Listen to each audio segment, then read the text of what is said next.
Bonjour à tous. Merci beaucoup d'être venus pour cette sixième édition du Club des marques préférées. Merci aussi aux équipes du Bon Coin de nous accueillir aujourd'hui et merci à tous nos intervenants de la matinée. Pour les nouveaux, le concept de ce club, c'est de se retrouver 2 fois par an, d'échanger entre marques préférées, de vous permettre de vous rencontrer. Et voilà, c'est toujours une matinée d'échange sur une thématique. N'hésitez pas, vraiment, ce club, c'est le vôtre. Ça vient d'ailleurs d'une suggestion de l'un d'entre vous. Donc, on est toujours hyper preneur avec Benjamin de vos suggestions, de vos idées de thématiques. Donc, n'hésitez pas vraiment à nous en faire part. Alors, avant de rentrer dans le vif du sujet, aujourd'hui, qui vont être donc les datas, moi, j'aimerais partager un chiffre avec vous, qui est donc 63, puisqu'aujourd'hui, on a 63 marques qui ont été récompensées dans leur catégorie et qui utilisent le logo marque préférée des Français. Donc c'est des marques qui font rayonner la récompense. On poursuit, voire on accélère notre belle croissance et on est ravis d'avoir accueilli depuis le dernier club toutes ces belles marques au sein du club des marques préférées des Français. Notre enjeu aujourd'hui, et vous l'avez peut-être vu avec la nouvelle charte graphique, ça va être vraiment de travailler la crédibilité, notre récompense. C'est vraiment aujourd'hui ce qui fait notre point de différenciation, le fait qu'on s'appuie sur une véritable étude. On va comparer toutes les marques. Donc voilà, c'est vraiment notre enjeu. C'est ce qu'on a commencé à faire avec la charte graphique et c'est ce qu'on va poursuivre. Et c'est vraiment notre priorité cette année, d'aller travailler cette crédibilité et aussi la pédagogie pour les consommateurs, pour leur expliquer comment ça se passe et comment on est élu marque préférée des Français. Donc je vais laisser maintenant la main à Vincent. Donc Vincent, tu es cofondateur de Comme un signe. Tu accompagnes les entreprises dans leur prise de parole, leur événement. C'est comme ça d'ailleurs qu'on s'est connus et le contenu. Tu accompagnes déjà un certain nombre de marques préférées des Français et je suis ravie aujourd'hui que ce soit toi qui anime cette matinée. Merci beaucoup, Claire. J'ai hésité à le faire avec ou sans le micro, parce que comme j'ai plus de voix depuis 2 3 jours, je vais le faire plutôt avec le micro pour tenir sur l'heure qui vient. Ce matin, on va alterner des keynotes et des temps d'échange. Alors, l'énorme avantage d'être en petit comité, c'est que vous pourrez interagir et nous partager également vos réflexions, vos expériences, vos interrogations. On a fait effectivement avec Benjamin et Claire le choix d'aller sur la data. Alors c'est un sujet que je ne connaissais pas forcément avant de travailler sur ce projet. En échangeant avec l'ensemble des intervenants, en préparant, je me suis rendu compte qu'on vit absolument une révolution actuellement. Enfin, on en parlera. Je ne sais pas si c'est une évolution, une révolution, vous nous direz. Mais en tout cas, ce qui est sûr, c'est que l'évolution des technologies change complètement la donne et sur la collecte, et sur le traitement, et sur l'exploitation, et que forcément, ça change la donne pour les marques sur leur relation en fait avec leurs consommateurs, sur ce qu'ils peuvent mettre en place en termes de projet marketing. On va en parler ce matin. Donc c'est tout l'enjeu de l'heure et quart qui nous attend. Et pour commencer, alors peut-être juste un tout petit mot sur quand même les gens qu'on verra sur scène. Alors il joue à domicile puisqu'il est chef de projet data pub au Bon Coin. C'est Jérémy qui sera avec nous dans quelques instants. Romain Charles, qui dirige Lucky Cart. Alors, il y en a, je sais, certains d'entre vous qui connaissent déjà, mais son expérience est hyper intéressante parce qu'il a eu une première vie, il nous en parlera. Il était chez Procter Gamble. On a avec nous également Emmanuel Malcor, qui est DG de Carrefour Links. Alors, c'est hyper intéressant parce qu'il nous parlera d'un élément qui est hyper important sur la data, qui est la collaboration et le partage des données, puisqu'ils mettent en fait à disposition en fait leurs données. Il travaille avec les marques sur des opérations communes. Et enfin, et c'est lui qui va ouvrir en fait cette matinée, nous avons avec nous David Dubois qui a encore un regard différent puisqu'il est professeur de marketing. Il va nous expliquer ce qu'il fait. Et c'est même maintenant pour une première intervention qui va poser en fait un peu le sujet en fait de la donnée. David, c'est parti pour, on va dire, un petit 15 minutes. Hein, on est bien comme ça? Ok, super, merci à toi. Merci Vincent. Bonjour à tous. Le but du propos ce matin, c'est d'échanger donc sur la data. C'est un sujet sur lequel auquel je me suis intéressé depuis à peu près 10-15 ans. Donc je fais des recherches en essayant d'utiliser les big data sur des comportements de consommation. J'anime aussi des programmes pour certaines entreprises, certaines marques qui ont été citées sur ce type de sujet. Et j'essaie d'anticiper au mieux que je peux anticiper les changements de cette révolution. J'opterais plutôt pour le thème révolution, comme disait Vincent. Voilà, donc ce que je voudrais vous partager en vraiment 15 minutes, c'est vraiment sur cette idée de marque et mots-clés, la data comme outil et pilotage. Comment penser la data. Donc, je vais partager un framework que moi j'aime bien, comment approcher la data. Ensuite, des éléments pour essayer de faire partager cette idée que la data, en fait, elle est très visuelle, elle est très vivante, et en fait, elle va être impactante dans les décisions d'entreprise qu'à partir du moment où il va y avoir ce côté visuel. Et puis, j'essaierai de partager des mini-cas avec vous sur comment combiner la data. Alors, il y a différents types de data. Moi, ce dont je vais parler beaucoup, c'est la data recherche Internet. Et donc, on va voir comment les gens, en fait, approchent vos marques et la façon peut-être de mesurer l'appétit, différentes approches que les consommateurs utilisent pour vos marques. Donc, trois mots-clés. Alors, comment penser la data? Moi, j'aime bien, il y a plusieurs analogies et ça, c'est une parenthèse, mais la façon dont vous parlez data avec vos équipes va faire toute la différence. Si vous parlez de data comme l'or, par exemple, on a des études qui montrent que ça va changer la psychologie de vos équipes qui vont dire je vais pas partager, du coup je vais faire l'inverse de ce que Carrefour fait. Moi j'aime bien parler de data comme trace de consommateurs.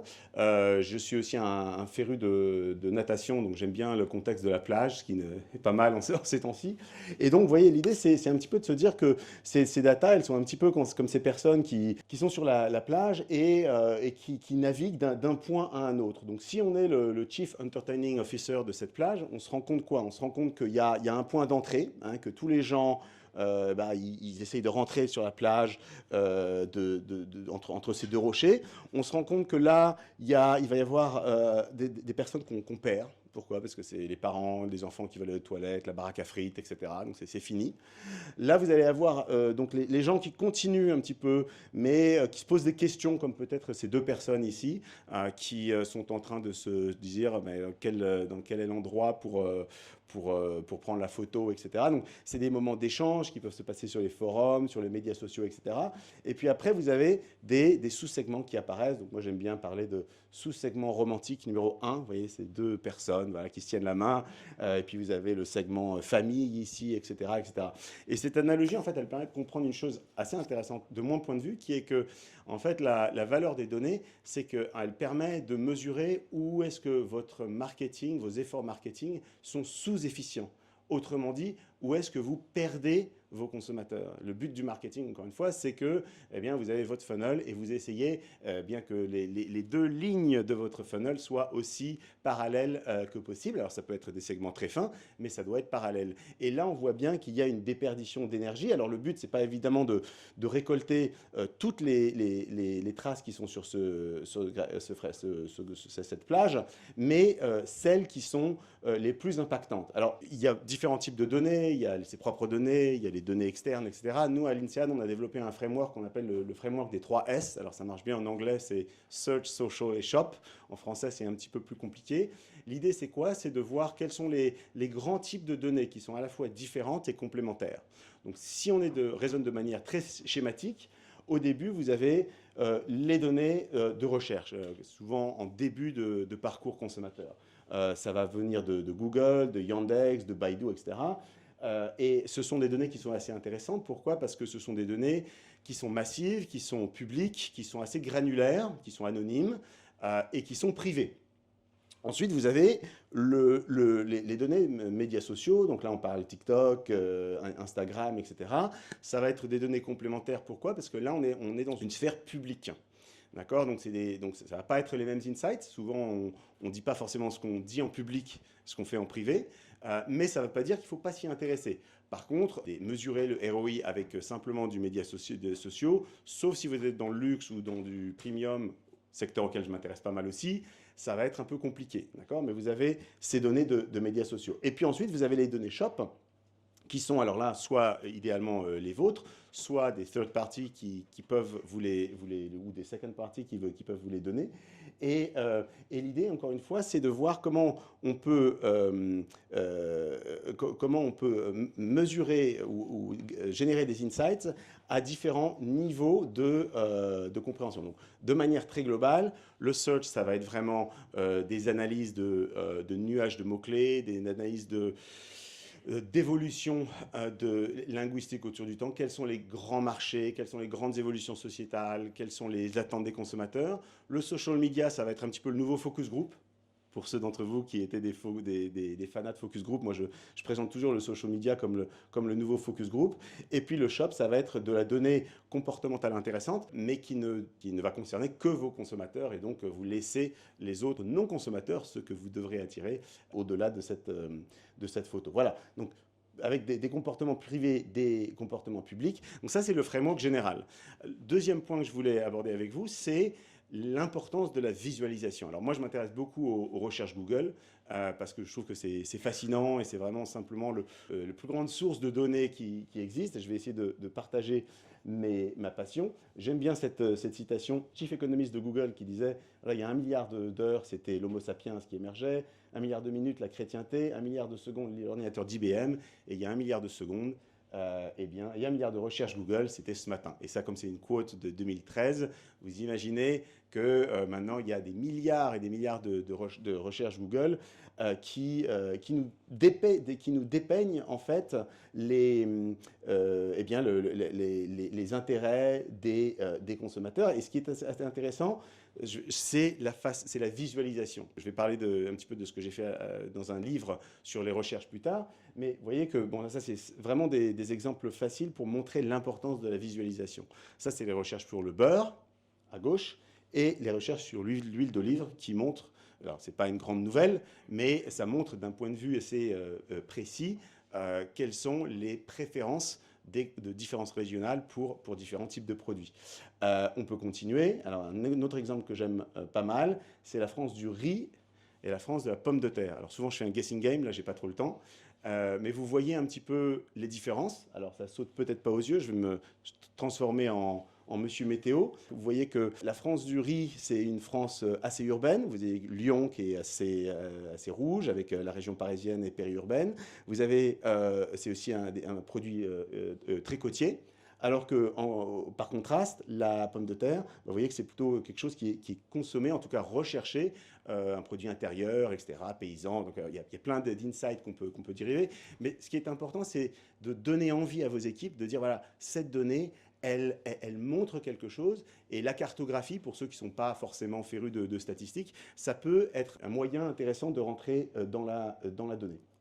Alors, ça, c'est 2 exemples encore pour montrer la puissance des données sur le long terme. Donc, je m'intéresse pas mal au changement de mode, et donc notamment, là, c'est les recherches pour chaussures à talons versus chaussures plates. Et en fait, ce qu'on voit de 2019, 2020, 2021, 2022, 2023, c'est l'effet du film Barbie sur, et non, de manière plus sérieusement, les effets longs sur des changements d'intérêt pour différents types de modes. Pourquoi? Parce qu'il y a des rapports hommes-femmes qui changent, etc. Pareil pour le deuxième exemple qui est l'intérêt pour le football en rouge et l'intérêt pour le rugby. D'accord? On voit qu'il y a, au fur et à mesure du temps, un changement, que la France passe en gros de rouge à bleu, et ça a des implications pour tout ce qui est sponsorship, marques, etc., que ce soit des marques françaises, mais des marques étrangères, sur quel type de sport je vais m'appuyer. Voilà. Alors après, on peut aller un petit peu plus loin. Moi, c'est ce que j'ai fait dans mon livre. Alors, j'ai mis mon QR code ici pour le livre. Moi, ce que j'ai essayé de faire dans le livre, c'est d'essayer de dire, est-ce qu'on peut aller un peu plus loin que ces cartes? Et est-ce qu'on peut essayer de croiser ces recherches au niveau départemental avec les caractéristiques de ces départements? Et donc, c'est des corrélations toutes bêtes, en fait.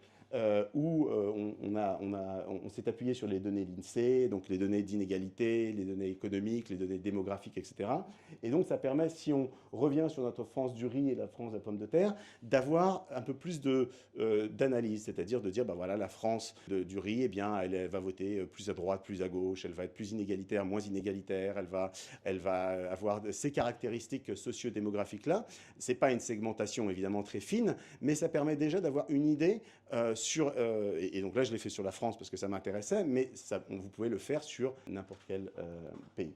Voilà, donc alors après on peut aller encore plus loin. Et l'idée, alors le dernier exemple que je voulais vous montrer, c'est celui du Covid. Donc c'est l'idée de dire que une des implications de la data, ça va être que la marque va devenir le mot-clé, ou plutôt le mot-clé va devenir la marque.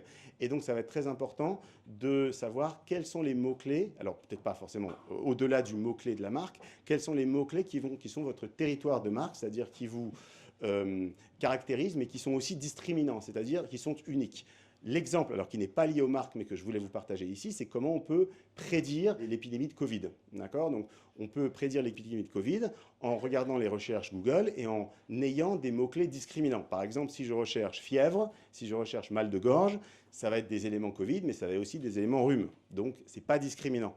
Le seul recherche qui nous permettait de prédire le Covid, en tout cas pour la première vague, c'était la perte olfactive.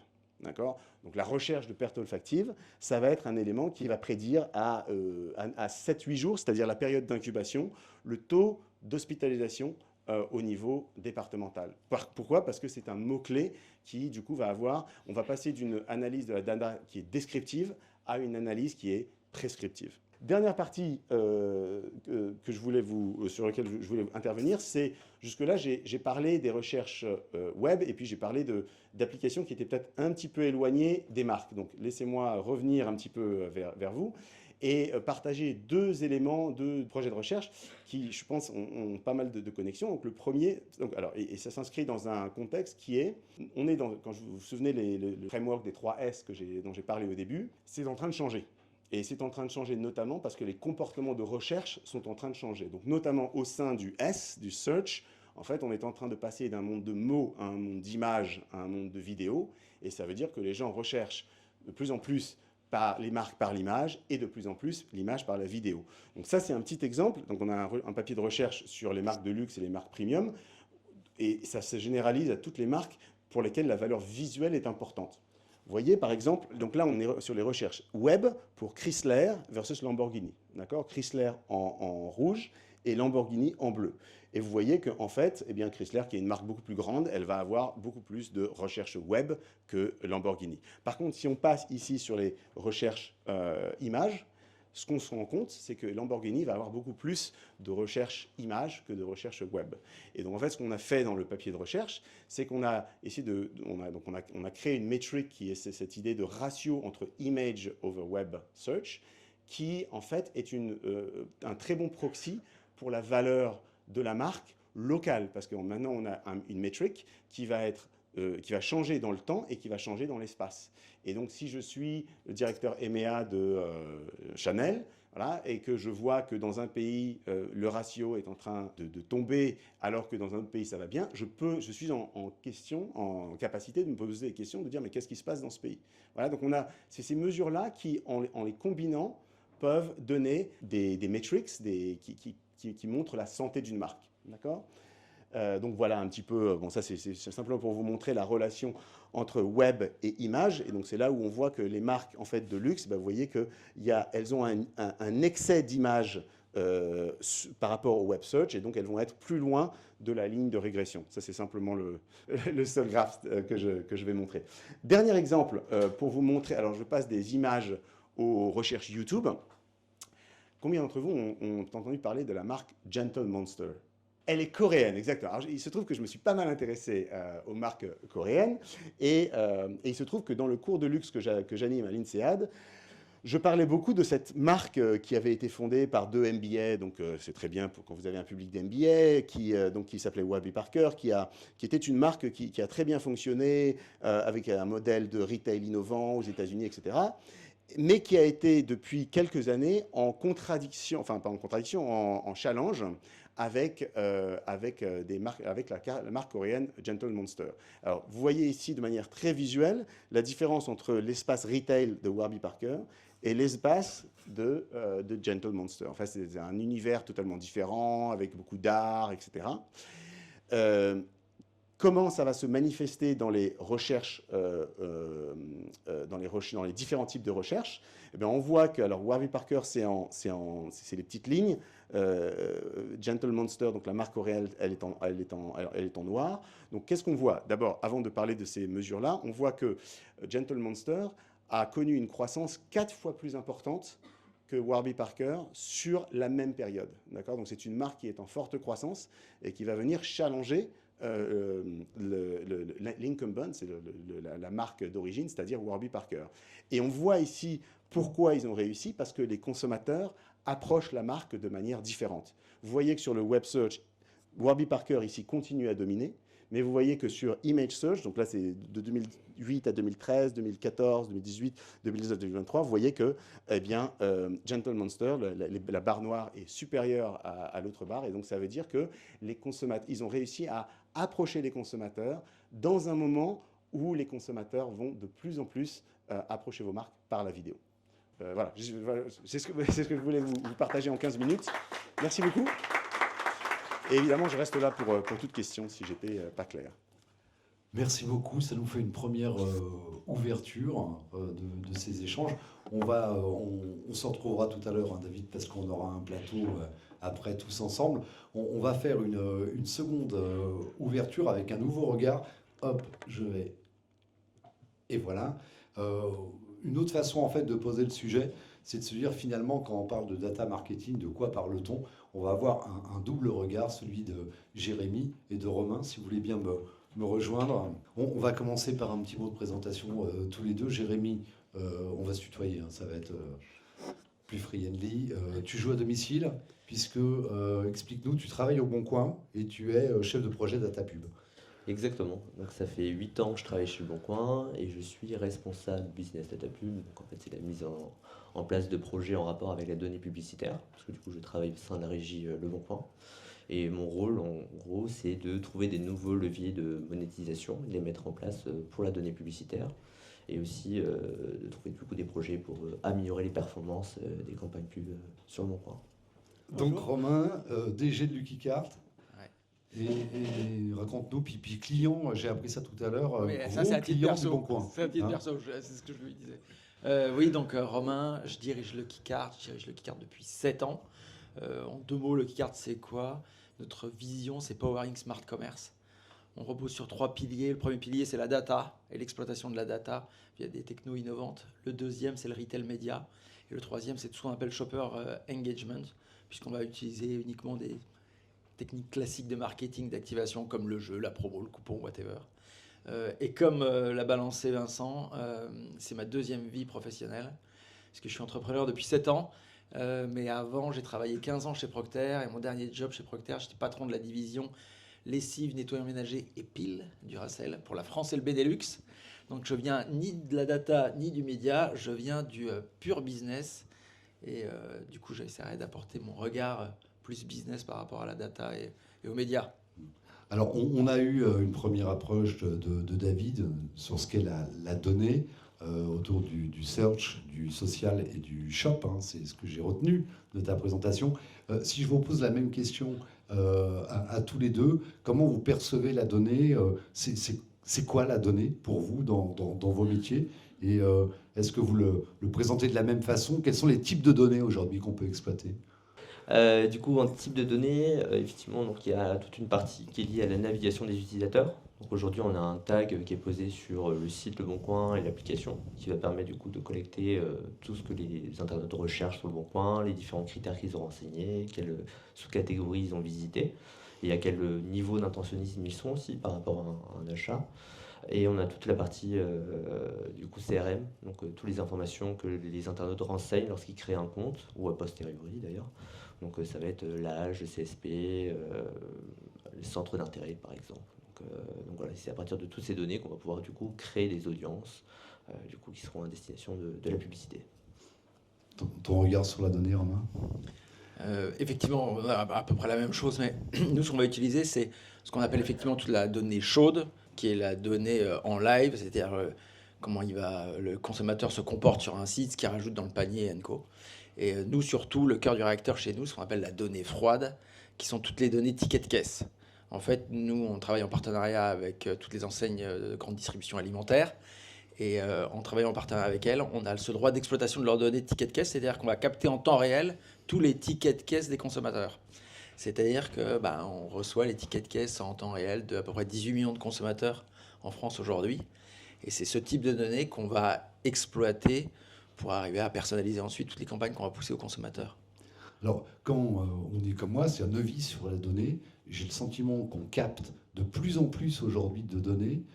Comment on fait concrètement pour passer d'une donnée qu'on récupère, parce que j'ai l'impression que les données, elles arrivent de partout, à une exploitation très concrète, très ciblée, impactante vers le consommateur. Enfin, c'est quoi le cheminement? Surtout que j'ai l'impression que ça évolue très vite en termes de techno en plus. Oui, exactement. Alors du coup, la première étape, c'est surtout déjà d'identifier les bonnes sources de données.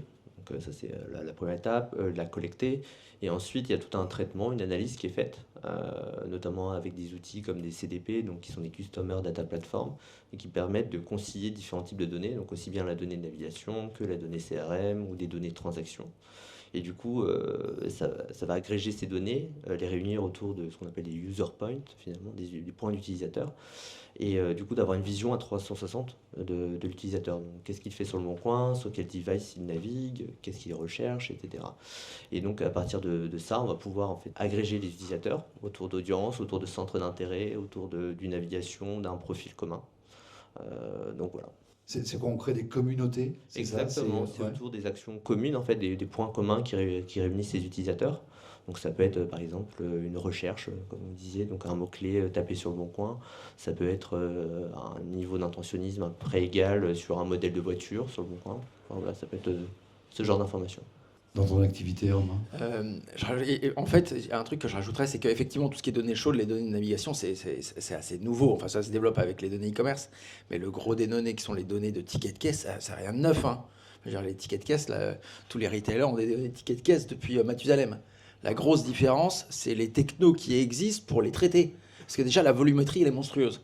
Donc, il va falloir avoir des bécanes qui soient suffisamment puissantes pour arriver à traiter l'ensemble de ces données. Et ensuite, les technos, c'est qu'est-ce qu'on en fait? Il y a aussi un point que je rajoute par rapport à ce que tu disais, c'est qu'on récupère toutes ces données, elles sont pas propres.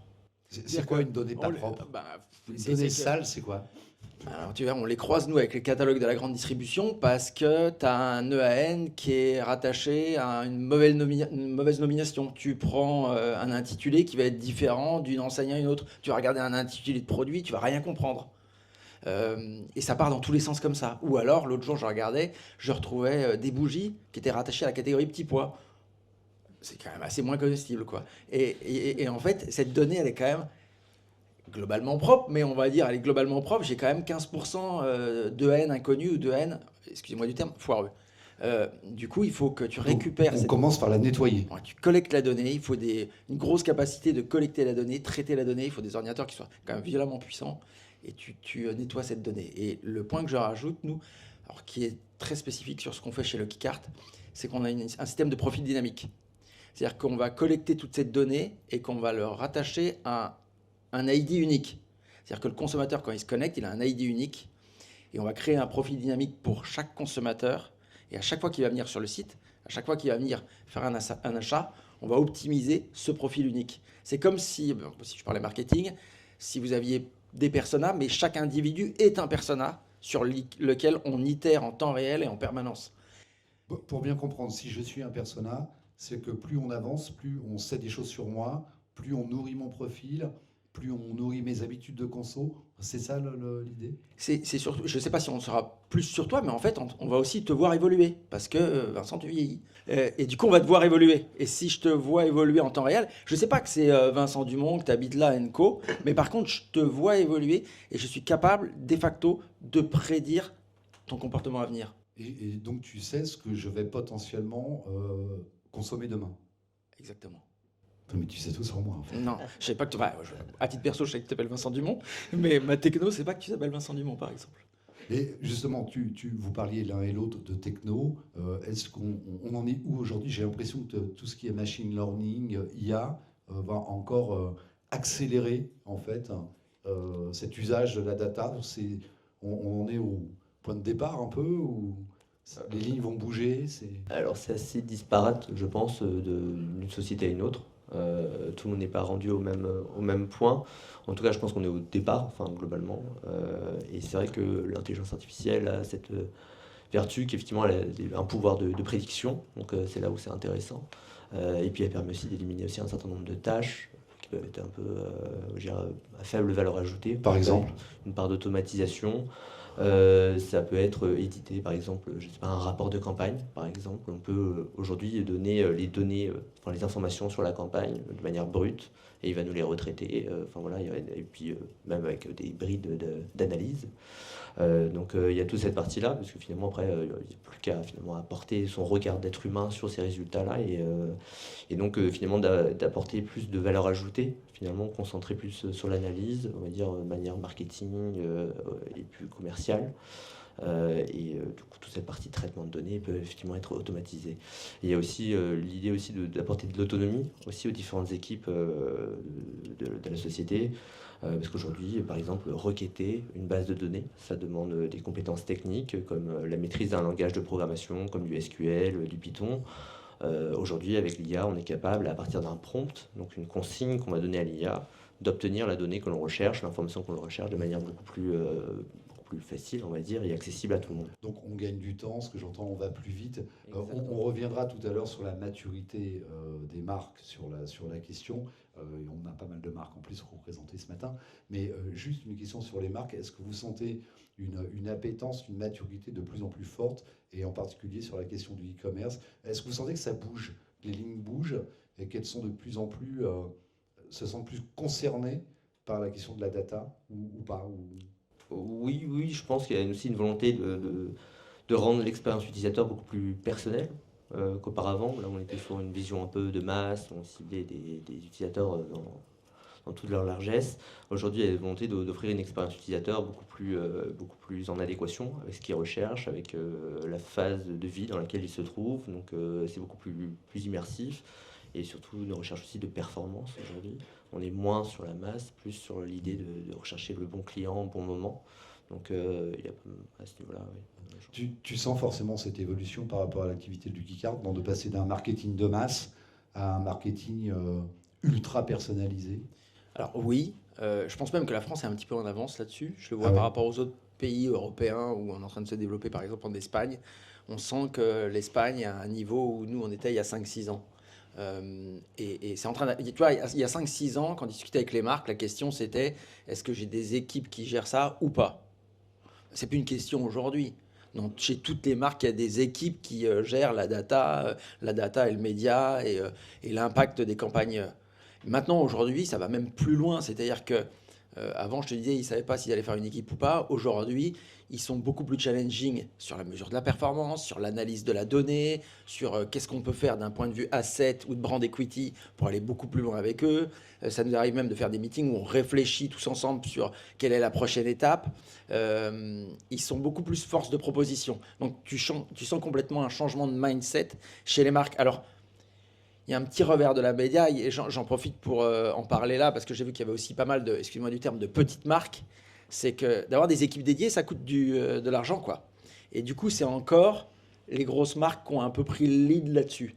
Et je pense que c'est aussi intéressant de rendre nos technos ou de rendre ces capabilities aussi accessibles à des plus petites marques. Parce que vraiment, sur tout ce qui est e-commerce, elles vont se retrouver noyées sous tous les investissements des grosses marques. Alors, c'est peut-être pas politiquement correct ce que je viens de dire, mais je le pense très fort.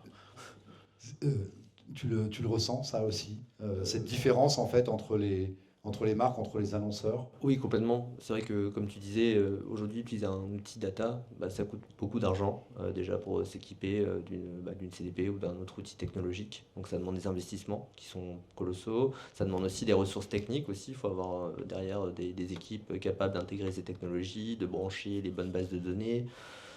Et aussi, ensuite, donc, tout ce qui va être data scientist, analyst, engineer. Donc, c'est pareil, c'est des ressources humaines qui sont assez chères, donc, parce que c'est une expertise qui est très recherchée sur le marché.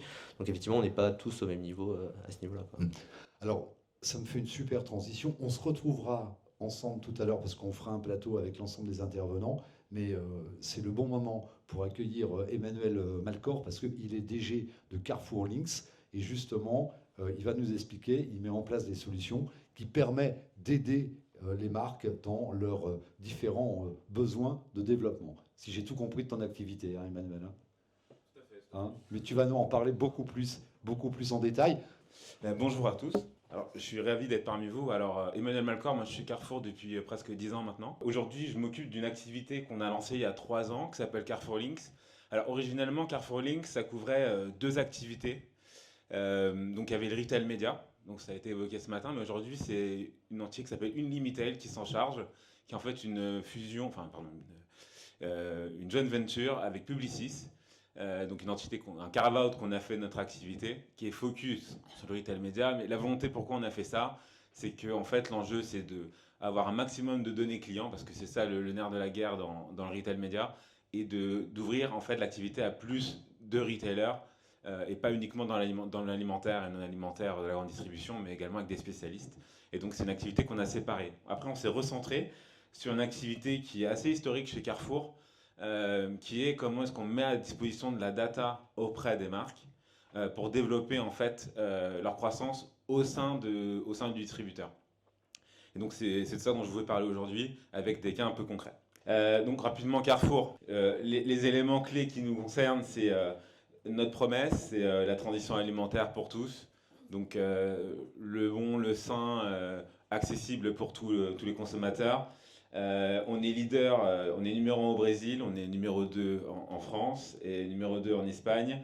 Un élément important, et c'est ça, le sujet de Carrefour Links, c'est même du limité du coup de ça, c'est le modèle de Digital Retail Company. Donc on l'a mis en avant, je vais essayer de vous éclaircir un peu ce que ça veut dire aussi. En termes de données, on parlait de beaucoup de données. Nous, c'est 8 milliards de transactions qu'on stocke dans notre data lake. Donc c'est beaucoup de données, mais le sujet c'est qu'est-ce qu'on en fait et comment est-ce qu'on le rend plus exploitable. Après on est sur 8 pays, 6 en Europe, 2 en Amérique latine, et on travaille beaucoup de partenaires franchisés. Aujourd'hui dans la présentation je vais parler uniquement de ce qu'on fait dans notre périmètre intégré, et pour le reste je pense que vous êtes plutôt au fait de ce qu'on fait.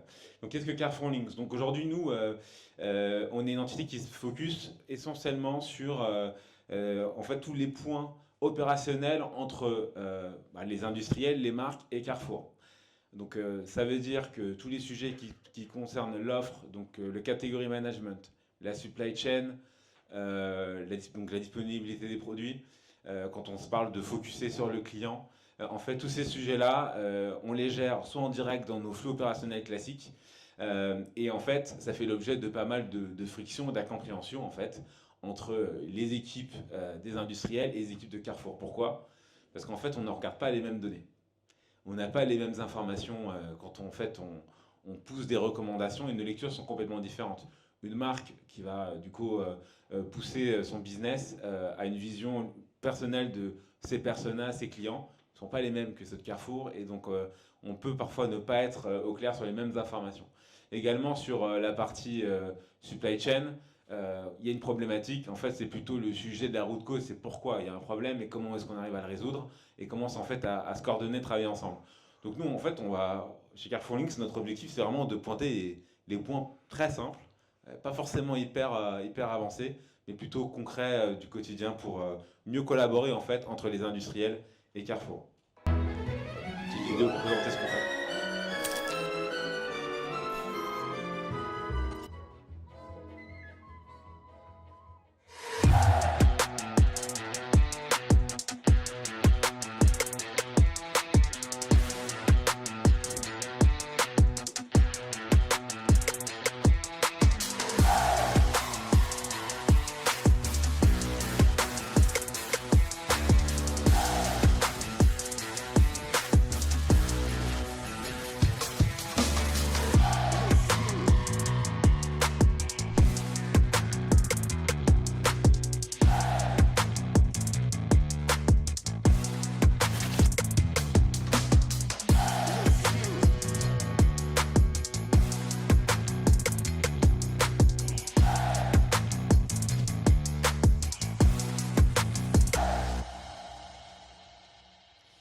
Donc voilà, en fait, pour résumer, ce qu'on fait, c'est One Vision for Better Decisions.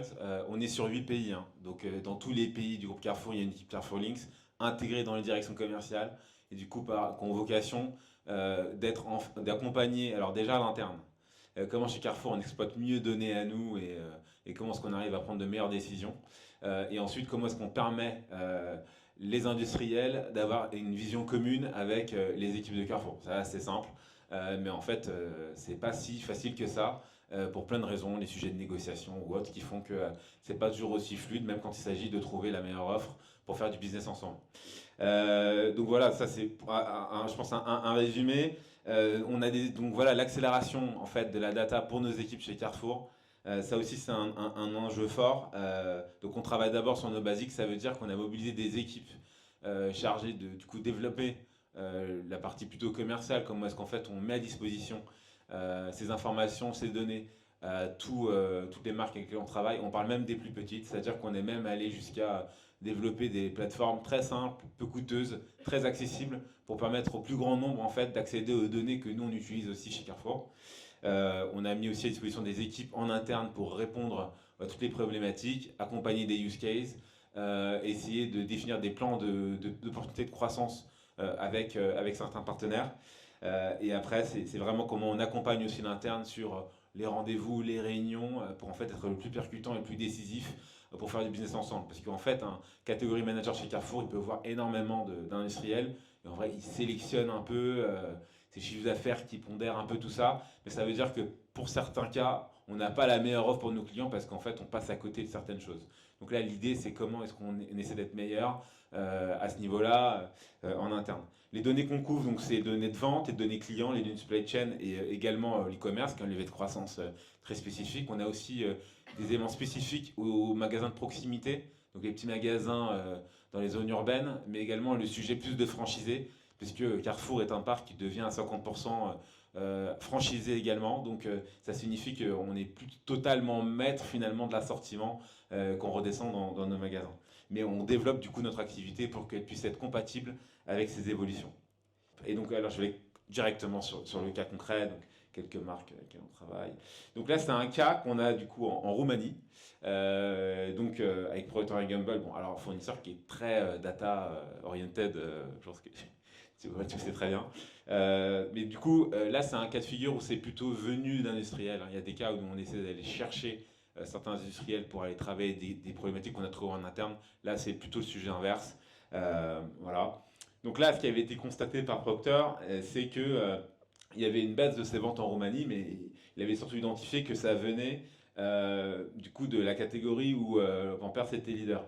Et donc, c'est une problématique. Hein. Donc, comment est-ce qu'on arrive à résoudre ça? Donc, on a mis à disposition les équipes Carrefour Links du coup, pour se poser sur la problématique.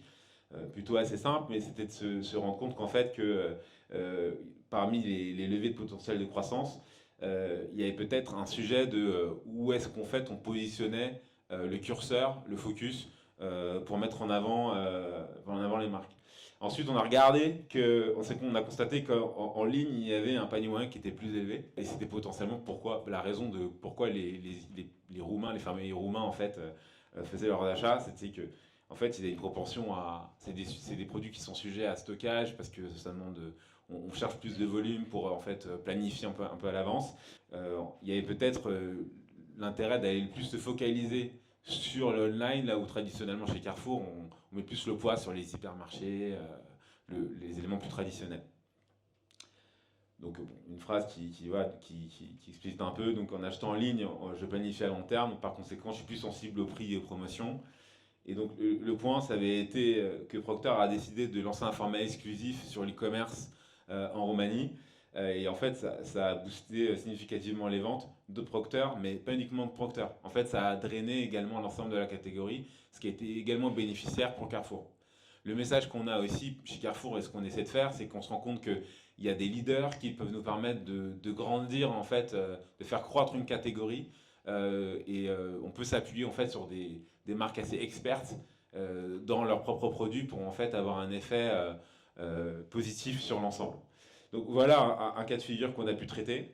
Et du coup, pour conclure, chez Carrefour, Lynx, ce qu'on cherche à faire, c'est identifier comment on peut avoir une croissance commune entre les industriels et Carrefour. C'est pas forcément naturel parce qu'en France, on est quand même sur un climat assez transactionnel. C'est une négo assez dur, voilà, c'est un peu ça. L'idée, c'est comment est-ce qu'on va créer plus un écosystème autour de la collaboration indépendant, même s'il doit être complètement lié, mais comment il s'engage peut-être plus à long terme, et on engage plus cette mécanique de collaboration. En tout cas, nous, on est convaincus que c'est hyper bénéficiaire pour Carrefour, puisque les marques sont en général en meilleure connaissance de leurs clients, en tout cas sur leur niche que nous. Et donc ça, on peut en tirer de grands partis, surtout qu'en plus, vous travaillez avec des concurrents à nous, donc vous avez également en tête des bonnes pratiques qui peuvent nous être bénéficiaires sans nous dire exactement ce que font les autres. Et donc plus on collabore, plus en tout cas nous on pense qu'en tant que distributeur on est gagnant. L'autre sujet c'est la fiabilité des données. Ça c'est un énorme challenge. Il y a plein d'acteurs, Nielsen IQ, Circana, et tant d'autres. Ce qui fait que c'est très facile d'avoir des données complètement différentes parce qu'en fonction des données qu'on regarde et de la façon dont on regarde également son business, on voit les choses complètement différemment. Donc c'est un vrai sujet, c'est comment est-ce qu'on fiabilise de quoi on se parle. Parce que moi je peux voir que j'augmente de 5, certains industriels le voient de 3, parce qu'en fait ils mettent pas tel produit dans tel rayon alors que nous on le voit de telle manière. Donc je pense que ça a été abordé tout à l'heure également. Et après derrière, le dernier point c'est la satisfaction client. Donc parfois c'est assez contre-intuitif pour nos partenaires. Parce qu'en tant que Carrefour, nous, on est plutôt en recherche de satisfaction de leur part dans ce qu'on leur met à disposition, ce qui change un peu le logiciel où parfois, en tout cas, ces éléments n'ont pas forcément été mis à disposition pour réellement collaborer et c'est quelque chose qu'on est en train de mettre en place et qui change, je l'espère, la façon dont on va pouvoir travailler dans les années à venir avec nos partenaires. Voilà pour moi.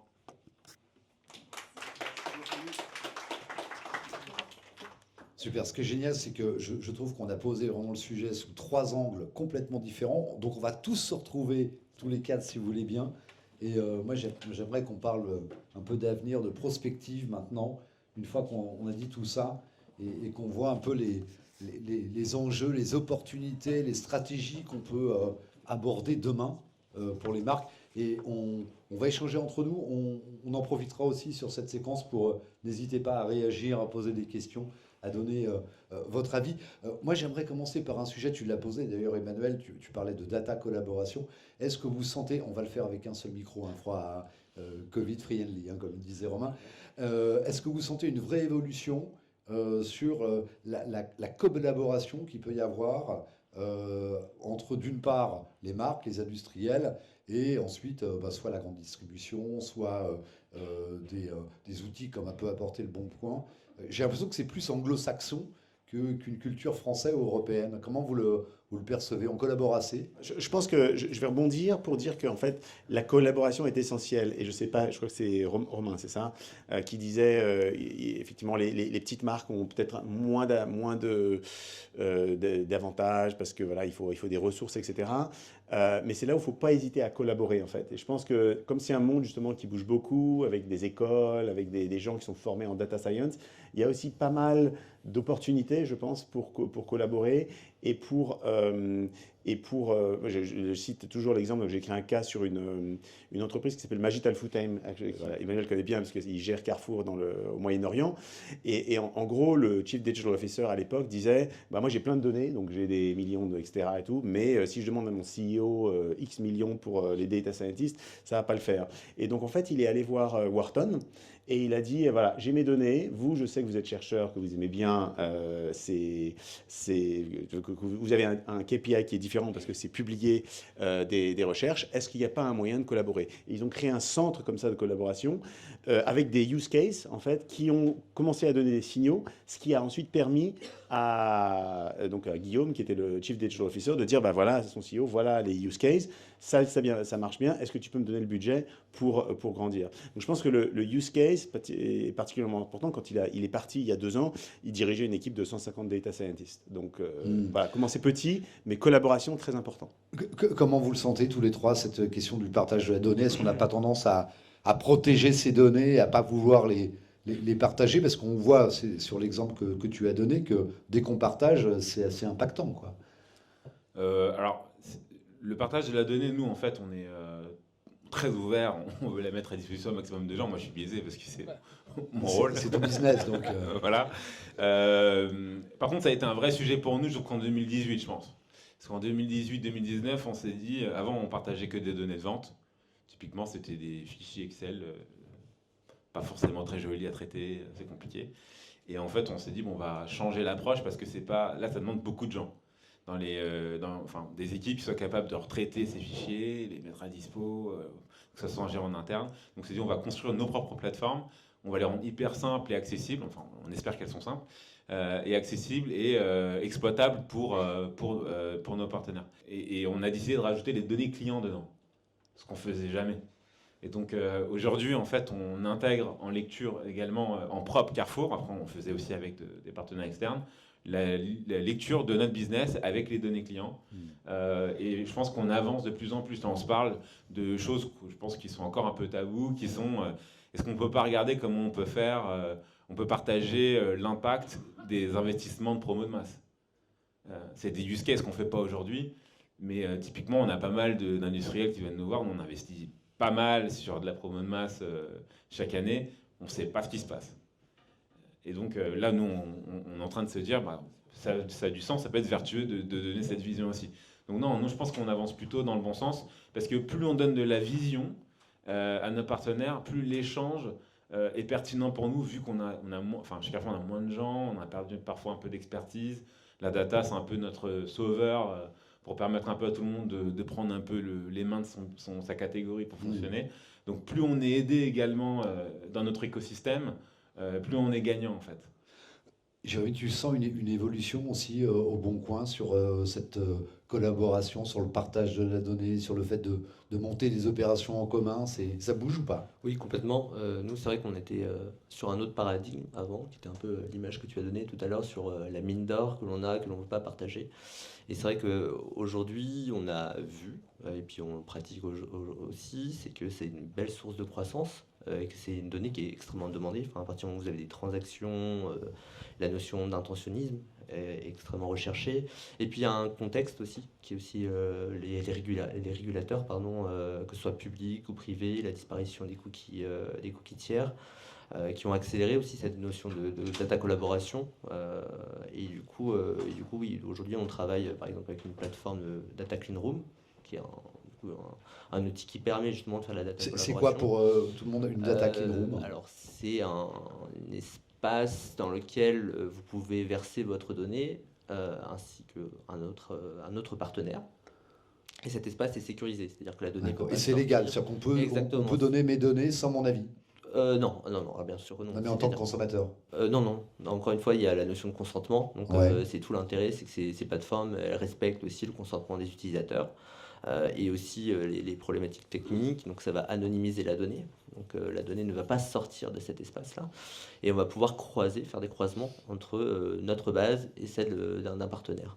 Et donc, on va pouvoir finalement qualifier cette base commune, dire cette base-là qu'on a en commun, elle recherche ça sur le Bon Coin, elle est là, sur cette sous-catégorie, elle correspond plus à ce profil-là.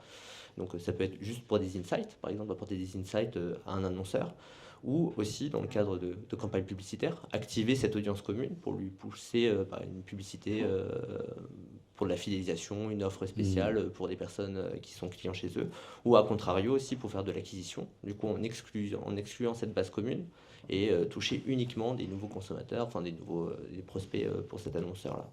Donc c'est un sujet effectivement chez nous qui prend de l'importance. C'est le cœur de ton business, le partage des données, Romain, finalement. Ouais, non, c'est intéressant. Je pense à ce que disait David, mais pendant longtemps et encore aujourd'hui, la donnée est vue comme de l'or, donc on a tendance à le garder pour soi. Je vais garder cette image, forcément. Maintenant, le gros avantage, j'étais un peu bourrin, mais ils ont tous un ennemi commun. Alors cet ennemi commun, c'est Amazon qui a été le premier à mixer data, média au profit du business. Et du coup, ils se sont rendus compte qu'en collaborant sur la donnée, on allait beaucoup, beaucoup plus vite.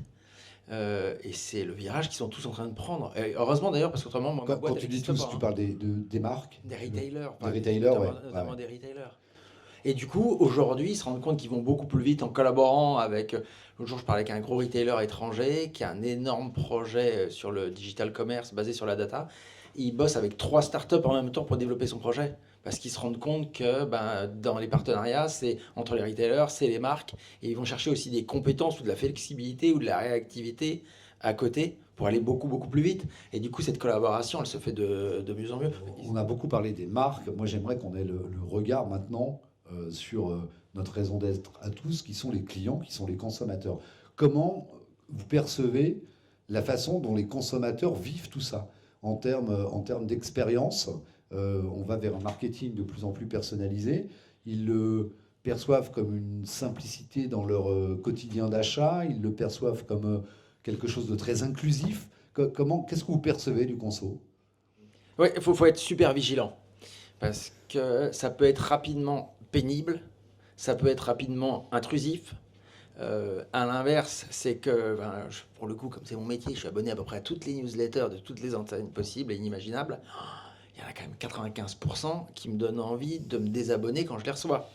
Parce que c'est absolument pas personnalisé. Alors comme c'est pas personnalisé, ça tombe souvent à côté, mais d'une violence sans nom.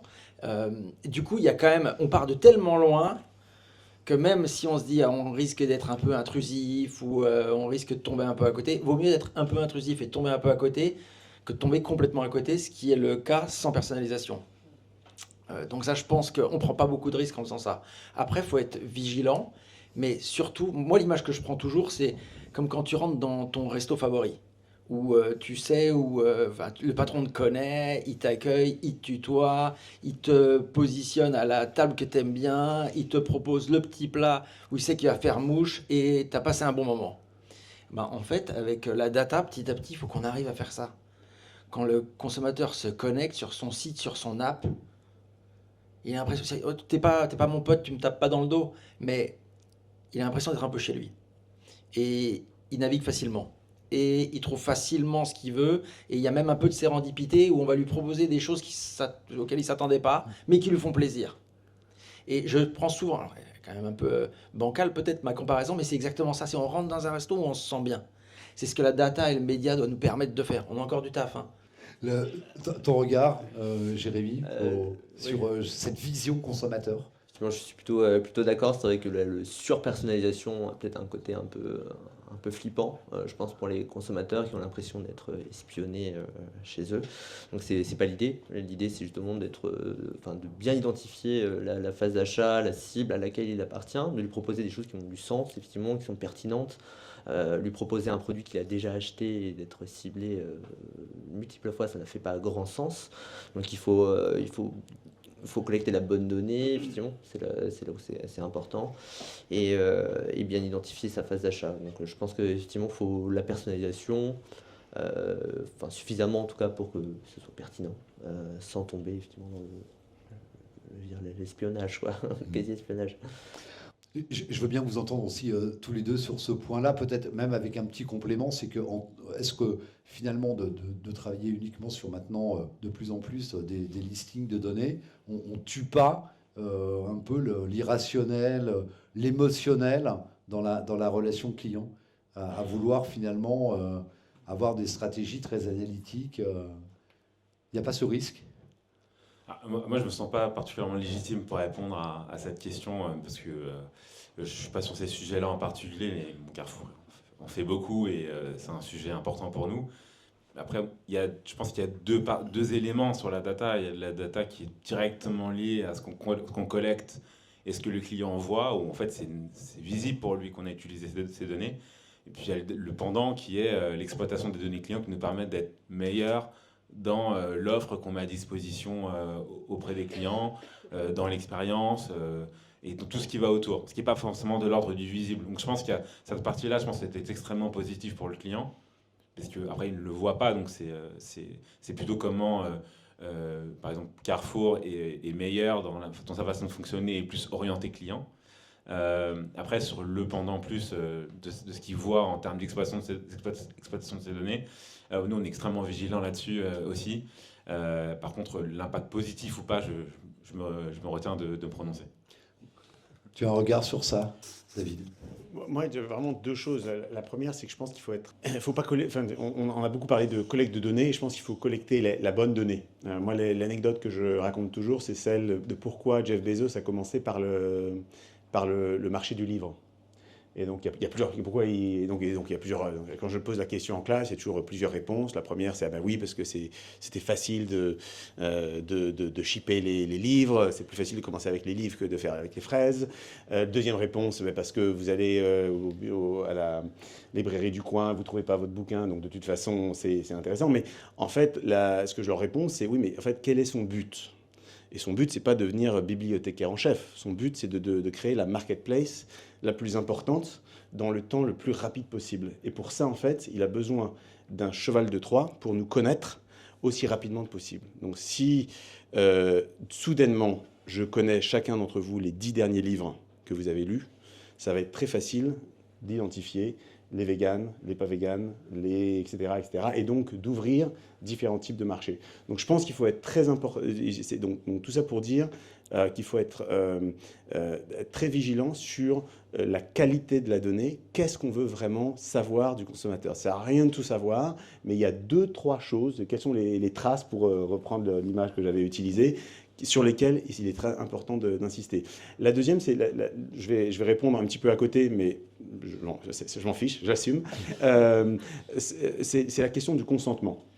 Et en fait, je pense que là, les marques, il faut bien qu'elles prennent conscience que c'est un win-win. J'avais écrit un cas il y a quelques années avec L'Oréal qui était assez intéressant parce qu'en fait, c'était un des premiers cas où en fait, le nom de la marque était un nom de Google Search, c'était la marque Ombré. Donc c'était vraiment quelque chose qu'ils avaient remarqué de manière organique, donc ils s'étaient appuyés sur la donnée pour ça. Mais ensuite, ils avaient justement voulu passer du côté du niveau agrégé au niveau personnalisé. Et donc ce qu'ils avaient fait, c'est qu'ils avaient été parmi les premiers avant le Covid, à mettre un code QR sur le packaging. Et l'idée, c'était quoi ? C'était d'avoir un win-win. C'est-à-dire, je ne te demande pas tes données, je te vole pas tes données, je t'invite à me donner ces données, mais en échange de contenu personnalisé. Et c'est là où, si tu vois, tu as, donc là c'est un domaine de la beauté, donc ça marche très bien parce que voilà, tu peux ajouter même des données pour avoir plus d'advice, etc., sur comment faire tes cheveux, comment, etc. C'est là où on a vraiment un buy-in en fait des consommateurs qui est, bah oui, en fait, je veux que tu saches plus sur moi parce que je sais que tu vas m'apporter plus de valeur. Je sais qu'on a pas mal de marques en alimentaire, c'est la même chose. Quand on a un produit, par exemple, avec des idées, par exemple, de recettes, moi je me creuse, j'ai 2 enfants, je me creuse toujours l'idée pour dire mais qu'est-ce que je vais faire ce soir ? Bon voilà, s'il y avait des marques qui me donnaient des idées de recettes, bah, ce serait intégré au produit. Je serais ravi de donner mes données. Mais si tu parles du consentement, tu penses que certaines marques sont border sur la question ? C'est-à-dire qu'on est un peu... Non, pas forcément, mais je pense qu'il y a c'est vraiment... un peu trop intrusif par moment ? Alors, je pense que si on en revient à notre quotidien à tous, qu'est-ce qu'on fait ? Il y a un moment où on scroll down, enfin, donc les marques nous demandent le consentement, on scroll down, on dit toujours oui, parce que, enfin, voilà, certains d'entre nous disent oui, d'autres disent non. Et je pense qu'il y a peut-être une forme quel est le bon mot, on est résolu, en fait, on est un petit peu... on se dit oui, mais ce n'est pas une bonne façon de créer la relation. Encore une fois, la donnée, pour moi, c'est vraiment stratégiquement un moyen de créer une relation client profonde. Pourquoi ? Pour créer un avantage compétitif durable. Voilà. Si on n'a pas ça en tête, ça ne sert à rien de faire de la donnée. Et donc, si on a cette mindset, du coup, il faut que le consentement soit éclairé et qu'il y ait un win-win, un petit peu comme dans le cas que j'évoquais. En tout cas... Il nous reste quelques minutes, peut-être l'occasion, si vous avez des réflexions, questions, remarques, expériences vécues, c'est le moment. Alors moi, je m'appelle Anne-Lise et je suis chef de groupe marketing chez Petit Navire, qui fait partie du groupe Thai Union. Du coup, la question que j'ai, c'est on n'est pas tous Procter, on n'est pas tous Mondelez, donc comme vous l'avez dit, on n'a pas tous les budgets et les équipes qui permettent de traiter la data. C'est souvent dispatché un petit peu entre l'équipe qui gère les études, un petit peu... alors chez moi, c'est la personne qui est en charge du média, qui gère aussi le média e-commerce. Et puis sur la partie e-commerce pure, la partie négo, c'est souvent les catégories managers. Donc quel conseil vous donneriez à des entreprises plutôt de notre taille ? Par où commencer en fait pour ne pas se disperser et pour être le plus efficace dès le départ ? Alors, le conseil pour Petit Navire demain.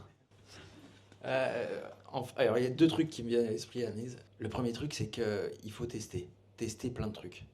La bonne nouvelle, moi, c'est en ça que je pense que c'est une révolution, tout ce qui se passe d'un point de vue data et digital dans nos métiers qui sont des vieux métiers, c'est que la grosse différence, c'est que c'est hyper réactif, c'est hyper flexible. Donc, de facto, on peut tester plein de trucs super vite et le mesurer super vite. Typiquement, nous, on AB-test tout ce qu'on fait. On AB-test toutes nos campagnes, mais on pourrait se dire, bah, je suis aussi capable d'AB-tester des visuels. Je suis capable d'AB-tester n'importe quel line-up. Je suis capable d'AB-tester n'importe quel shop-in-shop. Donc, dans nos métiers historiques où quand tu voulais tester un claim, tester un visuel, et limite, il fallait te faire un MMM qui te coûtait un bras et qui te mettait 1 an de data, ben là, en 6 semaines, le truc, il est réglé. Donc, le premier conseil que j'aimerais donner, mais c'est pas que pour les petits, d'ailleurs, c'est pour tout le monde, quoi. Putain, mais testez les trucs. C'est pas cher, c'est rapide. Et Carrefour Link sera ravi de partager toutes les données qui vont bien. Tu vois, tout à l'heure, quand j'ai fait mon envolée lyrique sur les petites marques, j'ai eu une idée, donc je suis allé gratouiller mon papier, là. Et je me disais, mais en fait, j'ai jamais réussi vraiment à craquer les petites marques parce que c'est hyper compliqué pour une boîte comme la nôtre de démarcher les petites marques pour un tout petit budget, de les accompagner et tout. En fait, je veux bien gagner moins d'argent, mais je veux pas en perdre. Et en fait, je me suis dit, mais il faut que je travaille en partenariat avec les petites marques, comme si j'étais une agence, qu'on n'est pas, on est une boîte tech, mais en leur disant, on vous accompagne sur 1 an. On investit ensemble, on teste, on apprend sur 1 an. On regarde les datas sur 1 an. On active différents trucs, différentes enseignes sur 1 an. Et nous, qui sommes une boîte complètement tech, mais qui connaissons un tant soit peu le business, je me suis dit, il y a certainement des trucs à faire pour accompagner ces petites marques en se disant, bah, comme les agences le font, encore une fois, je ne suis pas une agence, c'est d'arriver à vous accompagner sur une durée plus longue que juste une campagne. Et de se dire, on se pose, on cale un budget, on investit, on suit la data, on regarde ce qui marche, on teste des trucs, on regarde ce qui ne fonctionne pas. Je viens de l'improviser et c'est gratuit sur mon papier, là. 2 choses, je pense que c'est important, surtout dans les équipes, d'avoir une approche transversale au début avec des buts bien définis. En fait, qu'est-ce qu'on va faire avec la data? Donc en fait, c'est bien sur ce sujet, mais après, j'irai un petit peu plus loin de dire on peut tout tester, c'est vrai, mais on peut tout tester. Du coup, c'est un peu comme un enfant, tu vois, qui arrive, qui dit, oh, je peux tout faire, génial. Alors après, donc, il y a les chercheurs qui sont super excités, donc moi j'adore. Mais je pense qu'il faut essayer de se dire, voilà, quels sont les use cases? Donc nous, on a 3 catégories. Est-ce qu'on veut vendre plus? Est-ce qu'on veut vendre différemment? Est-ce qu'on veut vendre nouveau? Un petit peu comme Amazon. Et puis se dire, voilà, on va commencer avec 1 test par mois. Voilà. Et deuxième, le corollaire, c'est le partage, qui est très important. Le partage du négatif et le partage du positif pour vraiment changer la culture d'entreprise. Quand vous regardez Google il y a 10 ans, il y a 15 ans, Amazon, etc., ils ont tous eu une version de comment on change la culture d'équipe pour justement rendre la donnée exciting, etc., et se penser comme un agent apprenant. En fait, les marques qui sont successful avec la donnée, c'est celles qui se disent, encore une fois, on va créer une relation plus profonde avec le consommateur en devenant un agent apprenant. Moi, je vais peut-être rajouter quelque chose. Bien sûr. La sauce secrète, en tout cas, qu'on a trouvé chez Carrefour pour que ça marche, parce qu'on a toujours un DAF pour nous dire qu'on n'a pas de budget, on n'a pas... Voilà. La data, c'est très difficile à défendre, de base. Donc, pour obtenir en fait, en général, il nous faut des ressources, des personnes qui maîtrisent, etc. Ce qui marche, en tout cas pour nous, c'est le modèle qu'on a trouvé, c'est positionner un ROI, mais où on met du cash en face, en fait. Alors parfois c'est un peu artistique, mais rien que la méthode de rentrer dans une logique où il y a un use case avec un ROI, où en fait la data est l'enabler pour en fait atteindre la cible, ça change le discours, même le rapport avec le comité d'investissement de la boîte. Et donc, pourquoi Lynx en fait repose essentiellement là-dessus? En fait, on a investi et transformé la boîte grâce à une logique de data monétisation. Le fait qu'on ait réussi à avoir dans un data lake toutes les données des pays, c'est parce qu'à la fin, on avait comme ambition de mettre à disposition aux industriels internationaux un dashboard pour lire le business à l'international entre notre CEO et leur CEO. C'était le use case en fait. Alors ça fait énormément d'investissement pour un use case qui n'est pas forcément... sur le papier hyper rémunérateur, mais on a trouvé une logique. Et je pense que rentrer dans une logique plus de data monétisation en permanence, mais ça veut dire combien ça va me rapporter en termes d'argent. Ça peut être le coup d'après, ça peut pas être direct, ça peut être indirect. Mais souvent, ça aide quand on veut défendre des budgets pour pouvoir avancer sur des sujets. Parce que souvent, c'est plus compliqué, c'est défendre, de pouvoir avoir des ressources et du budget pour pouvoir travailler ces sujets. Une autre question, une réflexion, un vécu. Alors, moi, ce que j'aimerais, c'est qu'on prenne le temps pour conclure, chacun, si vous aviez un conseil un peu prospectif pour les marques que l'on a avec nous.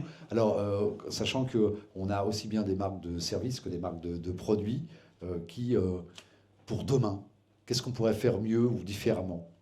Pour elle-même ou dans la relation avec Carrefour, comment Dans l'usage de la data dans les stratégies de développement. Je pense qu'on en a bien parlé. Je pense que le sujet du use case est essentiel. Pourquoi on le fait? Quel problème on essaie de résoudre? Ça a l'air assez bateau, mais en fait, voilà. Les profils, faut les former. Donc, faut pas négliger le fait que les ressources internes, si elles ne sont pas orientées data ou dans une approche de résolution de problèmes par de la donnée, et je veux dire au gut feeling, c'est ce différentiel, ça change déjà la donne parce qu'on est sur des people qui recherchent d'avoir de la donnée, donc ça repousse les lignes de l'entreprise. Et le dernier, je pense, c'est ce mindset de monétisation. Quand on se parle de data, c'est toujours mettre un ROI en face, quel qu'il soit. Même si c'est difficile à le quantifier, il faut toujours en mettre un. Ça permet de se rendre compte, est-ce que ça sert à quelque chose ou pas? Et au moins, on est sûr qu'on adresse un sujet qui est pertinent pour la boîte. Merci. David, ton conseil un peu général sur comment... c'est un peu difficile. Oui, c'est difficile. Je pense qu'il faut commencer. Je pense que la question du use case est important. Je pense sur le ROI, je rajouterais que c'est important en fait de voir les deux aspects, de communiquer ça au CFO, au directeur financier, c'est-à-dire est-ce qu'on va créer de la valeur ou est-ce qu'on va sauver de la valeur, donc decrease cost. Et souvent, en fait, la donnée, elle nous permet de ne pas faire de bêtises, elle nous permet de mieux cibler, etc. Et je pense que de mettre une valeur monétaire sur cet aspect de réduction de coûts est super important. Après, moi, ce que j'ai vu dans les cas et les entreprises avec lesquelles j'ai travaillé, c'est que souvent, c'est une histoire de culture. Donc, cette histoire de partager. Donc, on peut commencer moi, j'aime bien commencer avec Google Trends parce que voilà, c'est pas parfait, mais ça change. Je me souviens j'ai écrit un cas sur Air Liquide et d'avoir je me souviens de la tête du CEO d'Air Liquide quand il avait vu un graphe tout simple qui était qu'en fait, il était persuadé que les gens cherchaient les cylindres de gaz. Donc, on est dans un total gaz, donc c'est pas du B2C, hein, c'est B2B. Et comme c'est tous des polytechniciens super intelligents, etc., ils sont là, ah oui, mais évidemment. Or, les gens, les petits consommateurs SMI, en fait, ils cherchent pas cylindre de gaz. Ils cherchent bouteilles de gaz, ils cherchent gaz tank, etc. Et donc, quand j'ai vu ça et qu'il a vu effectivement la puissance des données en disant, mais en fait, j'ai pas le langage de mes clients. Donc ça change beaucoup de choses sur le marketing, ça change. Donc c'est sûr de visualisation, je pense, est très importante pour changer la culture. Voilà, je ne veux pas faire trop long. Il reste deux conseils, celui de Jérémy. Oui, je suis plutôt d'accord avec ce qui a été dit. Je pense que c'est surtout aussi, il faut avoir une stratégie qui est bien définie. Effectivement, quand on parlait de recueil de besoins, savoir exactement ce que chacun a envie de faire avec la donnée. Et comment le mesurer aussi, réfléchir à cette étape-là. Si tu dis ça, c'est que tu perçois des fois qu'elle n'est pas forcément bien définie, la stratégie des marques. Ouais, c'est ça. Parfois, on peut être foncer tête baissée, dire tiens, ça c'est une bonne idée, on y va. Et en fait, comment on mesure si c'est un succès ou non. Déjà, parce que parfois, c'est pas forcément des revenus directs, ça peut être des revenus indirects.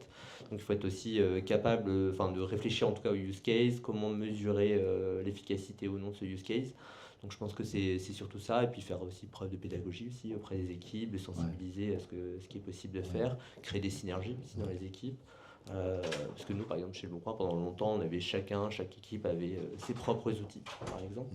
Alors qu'au finalement, on peut aussi centraliser avec un outil commun pour faire le lien entre les différents. Je sens dans mon propos qu'il y a un vrai sujet quand même d'acculturation au sein des entreprises, où ce n'est pas que le sujet des spécialistes de la data ou des spécialistes médias, quoi.